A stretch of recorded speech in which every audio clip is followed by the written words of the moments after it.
Ice ice.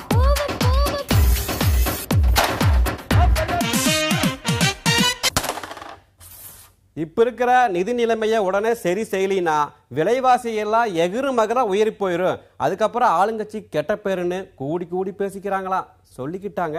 இப்ப இருக்க நிதி நிலைமையை சரி செய்யணும்னா சரக்கு மற்றும் சேவை வரி மசோதாவை நிறைவேற்றியே ஆகணும் அப்படின்னு ஆளுங்கட்சி தரப்புல சொல்லி எதிர்கட்சிகளையும் கூட்டு சேர்த்துக்கிட்டாங்களா, சொல்லிக்கிட்டாங்க.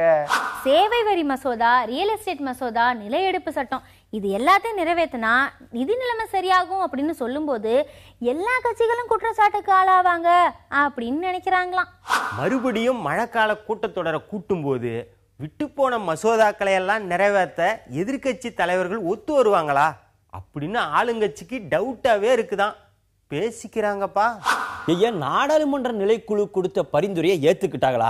சட்டத்துல என்னென்ன திருத்தங்கள் செஞ்சாங்கன்னு இந்த காங்கிரஸ் கட்சி வெளிப்படையா கேட்கறதால இதுல நிறைய சிக்கல் இருக்குன்னு நினைக்கிறாங்களாம். பேசிக்கிட்டுதாங்க ஐயா. நில எடுப்பு சட்டம் காலாவதி ஆக போகுது.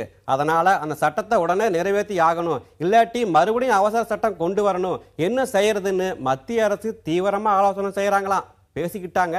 ஆனா இந்த மசோதாக்களை எல்லாம் எப்படி நிறைவேற்ற விடக்கூடாது அப்படின்னு காங்கிரஸ் தரப்பு தீவிரமா இருக்காங்களா. இன்னொரு பக்கம் எதிர்கட்சிகளை ஒருங்கிணைக்கிற வேலையும் நடந்துகிட்டு இருக்கா, சொல்லிக்கிட்டாங்க. அப்படியே சட்டம் வந்தாலும் சரக்கு மற்றும் சேவை வரி மசோதா மட்டும் நிறைவேறதுக்கு வாய்ப்பு இருக்குது. நில எடுப்பு சட்டம் நிறைவேறதுக்கு கடுமையான எதிர்ப்புகளை சந்திக்க வேண்டியிருக்கும் அப்படின்னு சொல்லிக்கிறாங்க. சீக்கிரமா கூட்டத்தை கூட்டி சட்டத்தை எல்லாம் நிறைவேற்றினா தான் அடுத்த கட்டமா அந்நிய முதலீடு, தொழில் வளர்ச்சி, புதிய தொழிற்சாலை இதை பத்தி எல்லாம் யோசிக்கவே முடியும் அப்படின்னு பிரதமர் நினைக்கிறாராம். பேசிக்கிறாங்கப்பா. அதனால பிரதமரோட அமெரிக்கா பயணத்துக்கு முன்னாடி நாடாளுமன்றம் கூடும் அல்லது அவசர சட்டம் தானே இப்பவே டெல்லியில பேசிக்கிட்டாங்களாம்.